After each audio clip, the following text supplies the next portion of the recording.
Miankafalina ny arabananao atokatrano manaraka ny televizionna malagasy amizao takarivany fahenina amby roapolon'ny volana May 2024 izao.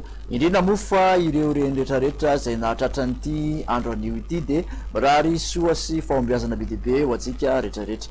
Raha ny mandrafitra ny mety ho toetry ny androntsika dia somary miverina miamazo toerana manomboka rapitso ny alizay zany somary hidina ny maripana amin'ny ankapobeny indrindra fa amin'iny ilana tsinanan'ny nosy manontolo iny somary toerana kosa izany raha ho amin'iny ilana andrefan'ny nosy iny.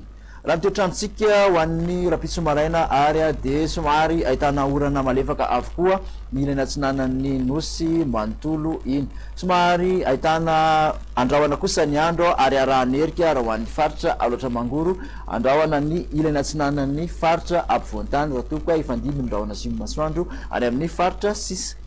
Ny tolakandro dia mbola hitoetratrano izay orana malefaka izay raha ho an'ny morotsiraka atsinanana manontolo iny. Somary andrahoana kosa ny ilana tsinanan'ny ampovoantany ary ahitana orana tandrifin-drahona amin'iny ilana andrefan'ny faritra vakinakaratra itasy bongolava ary manodididina ny faritra menabe iny dia omaina any akafa.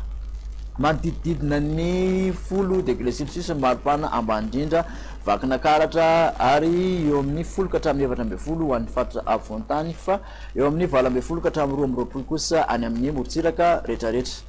Maripana ambony indrindra voavinavina dia 5 degré celsius any Antsohi manaraka zao Mahajanga 4 degré celsius manodididina ny 20 degré celsius kosa raha ho an'ny faritra ampovoantany ary mihoatra ny 20 kosa any amin'ny morotsiraka rehetrarehetra.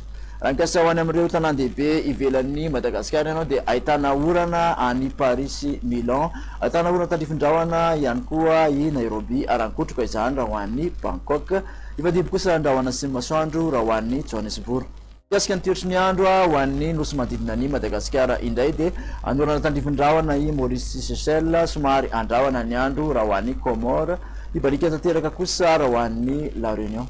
Dia izay indray no azonao totranao tamin'ity andro anio ity fa manasanao amin'ny manaraka indray. Veloma tompoko.